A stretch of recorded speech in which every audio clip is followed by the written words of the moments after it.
Hello everyone, আসসালামু আলাইকুম। কেমন আছেন সবাই? আশা করি সবাই ভালো আছেন।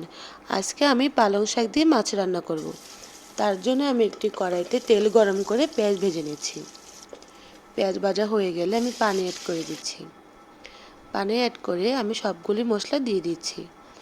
নর্মালি আমরা প্রতিদিন যা যা মশলা দিই তরকারিতে সেই সব মশলাই দিয়ে দিলাম। মশলা কষানো হয়ে গেলে এর মধ্যে আমি আলু অ্যাড করে দিচ্ছি। আলুটাকে একটু কষিয়ে নিয়ে এর মধ্যে আমি শাকগুলি দিয়ে দিচ্ছি। শাক এবং মশলাগুলি ভালো করে মিক্স করে নিচ্ছি।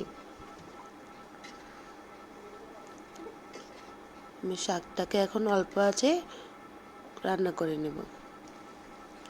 শাকটা কিছুক্ষণ রান্না হয়ে গেলে এখন আমি পানি দিয়ে দিলাম। এখন পানিটা বলক আসা পর্যন্ত ওয়েট করব। এর মধ্যে আমি কাঁচামরিচ অ্যাড করে দিলাম। পানি বলক এসে পড়লে আমি আগে থেকে ভেজে রাখা মাছগুলি দিয়ে দিলাম। মাছগুলি দিয়ে কিছুক্ষণ রান্না করে নেব। রান্না হয়ে গেলে এই পর্যায়ে আমি ধনেপাতা দিয়ে আরও কিছুক্ষণ রান্না করে নামিয়ে নেব। ভিডিওটি ভালো লাগলে লাইক কমেন্ট শেয়ার করে পাশে থাকবেন। আল্লাহ হাফেজ।